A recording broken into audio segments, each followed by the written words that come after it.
Hello there. It's Look Movie Recaps again. I am explaining a 2007 action, thriller and vengeance movie called Death Sentence. Watch out and take care. We start with the happy family of the Humes. Nick Hume and his wife Helen and their two sons, Lucas Hume the youngest, he is so emotional and into art, while Brendan Hume is the oldest, he is into hockey and he is the most favorite to their parents. We see some of their happy moments captured by Nick on camera. Brandon continues training hockey with his dad and his skills continue to develop day by day. He is awarded MVP of the season by his high school team, making his parent proud of him. Nick goes to Brendan's game as he was chosen as a starter in his new team. He enthusiastically supports him. He is proud seeing his son perform at his best, he cheers him with passion. Meanwhile, Helen had taken Lucas to the dentist. After the game, while they are going home, Brandon expresses to his dad his need of going to college in Canada and his passion to go pro with hockey. As every parent, his dad is so happy for him considering where he has come from with his love for hockey. While they are having this deep conversation about Brandon's future, two cars start diverging and switching lanes near their car, which really scares Nick and his son. Eventually, they are out of gas and they decide to pull over on a gas station. Brendan goes to pick some drinks from the store, while Nick phones his wife informing her of Brendan's plans of relocating to Canada to continue his hockey career. Turns out that the guys that were swerving near Nick's car are burglars, and they have arrived at the gas station where Nick and Brandon pulled over. They enter the store, where Brendan is, and they are fully armed. They shoot the storekeeper on spot and apparently they have a new member who wants to be recruited to their gang, but to do so, he needs to prove his determination and courage to their leader by killing someone. Unfortunately, Brendan is the unlucky random guy. When Nick had the gun shot, he knew his son is in danger. While trying to run towards him, he is knocked by a car that was also trying to flee danger. Inside the store, the new guy is scared, but nonetheless, he slices Brandon's neck by a machete and he falls down. Immediately after the act, they start evacuating from the location, but the junior burglar stayed in a shock, so Nick shoves him down and he manages to put off his mask. He then runs, but he is knocked down by a car. Nick runs to his son who is in a critical condition. He took him to the hospital. Shortly, Lucas and Mom arrived at the hospital. The doctor then arrived and announced Brandon dead. It was such a sorrowful moment. Later they said goodbye to Brandon on a rainy day. Brandon is out of their faces but never out of mind. They all get hard time digesting Brandon's demise. Lucas wakes up during the night and he goes into Brandon's room and starts crying. Later, at the police station, Nick is told to identify the murderer of his son. He identifies him, a young man named Joe Darley. The next day, Nick meets up with the district attorney and Detective Wallace. The district attorney informs Nick that the machete that was used for murder was not seen anywhere, and that the gas station had no cameras, leaving Nick to be the only witness for his own case. Since there is not enough evidence, Joe was bound to be imprisoned for less than 5 years. Making matters worse, Detective Wallace informs Nick that his son's murder was an initiation killing, not a robbery. You kill someone at random, to be accepted in the gang, it's the price of admission. This made Nick so furious. On the pre-trial day, when Nick was asked if the man he is seeing is the murderer of his son, he thought so mildly, and then he strangely denies testifying in trial. Continues that it was dark and there were a lot of them and couldn't be sure. The judge dismisses the case and Nick immediately moved out of the court, and Joe was set free. Nick waited in his car outside the court and saw Joe's gang congratulating him for his victory in court and elevation into their gang. After, they drove away and Nick followed them all the way until they dropped off Joe to his home. He was given some cash by his older brother Billy Darley and he then left with the rest of the gang. Nick rushes to go back home to get a weapon and use the chance to exact his retribution. While at home, Lucas came and asked him what he was doing. Shortly, Helen also arrived and asked Nick how things went in the court. Nick replies that they let him go because they don't think it was him and they are going to keep looking. Nick lost it in front of his son and asked Helen what he wanted him to do since he is not the law. But he later apologized for his outburst, and told her he left something at the office so he will go get it, and he left the place. He went back in his spot, waiting for Joe to come out. He eventually moves out and Nick has his chance handed to him.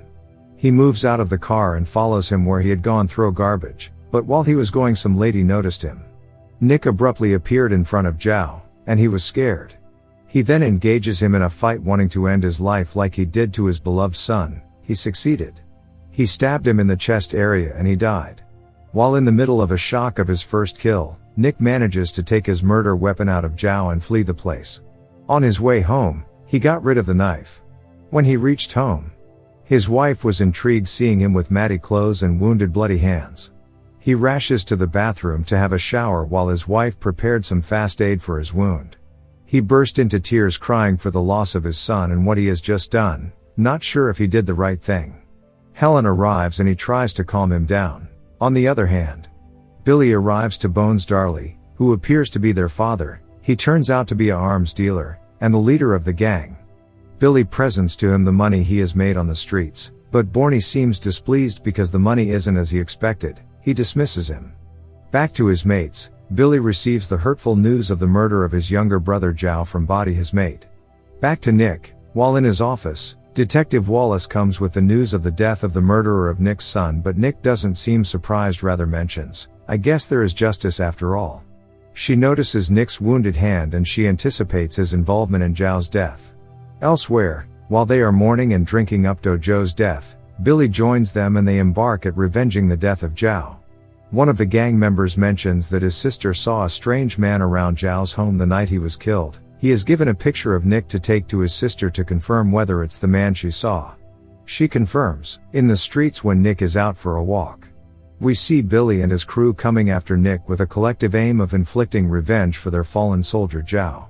When Body attacks him with a gun, Nick reflexes and hits his gun with a briefcase and he starts running as fast as he can. They run after him to the car parking on the rooftop where he faces one of them. They get trapped in one of the moving cars, but Nick manages to escape, leaving his opponent perish when it fell from the roof to the ground.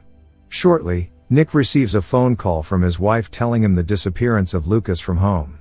Detective Wallace and her team arrive at the crime scene and they found out that it's another one of Billy's boys that has passed on, and now it's crystal clear to the detective that Nick is behind it all. Nick goes looking for Lucas and he finds him on the store where Brandon was murdered. And he took him home. The next day, Body comes at Nick's office to hand him his briefcase he lost while they were chasing him. When Nick opens his briefcase, he finds his family photo when all his family members are crossed with red, implying eliminating all his family members. He called the number he found at the back of the photo You and just said, bought them a death sentence, motherfucker. Nick then, while rushing home, he called his wife informing her to stay at home and wait for police, and later called Detective Wallace to find him at his home as soon as possible.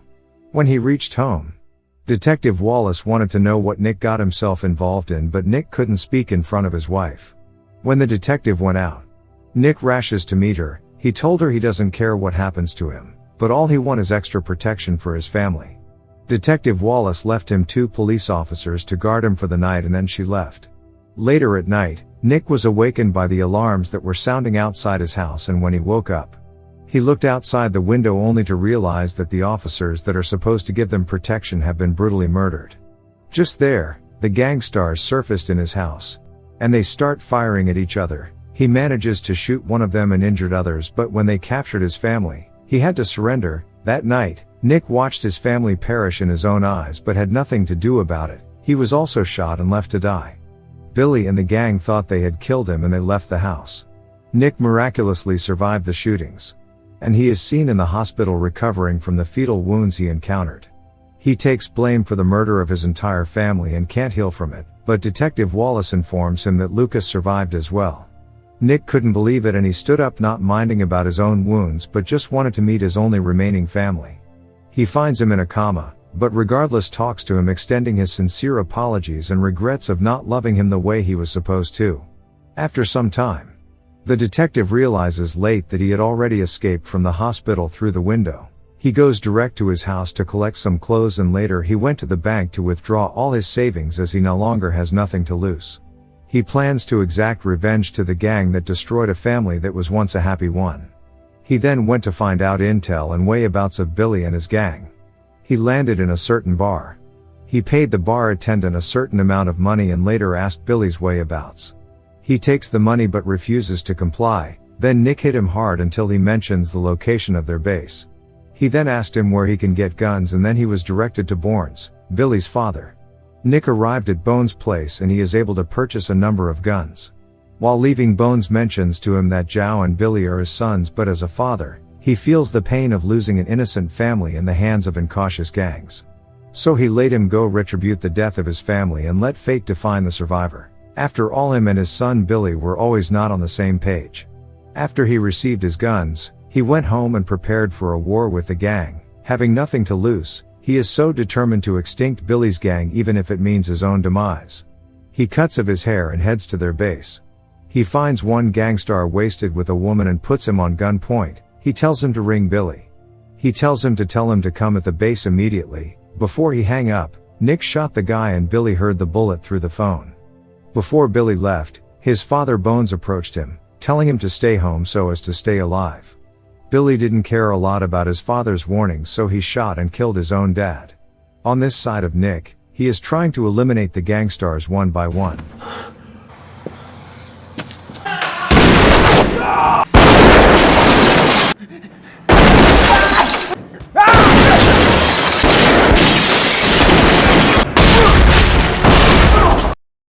Shortly Billy arrived at the base camp, but it was too late. Most of his men had been eliminated by none other than Nick.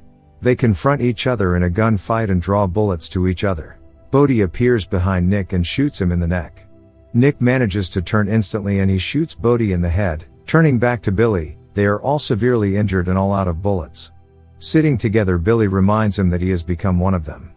But when Nick removes his reserve gun, tears came out of Billy's eyes. He finishes him and went back home to watch his family video clips, waiting for his own demise because of the fetal injuries he acquired in the course of avenging his family. Detective Wallace arrived and gave him the good news of Lucas getting from hospital.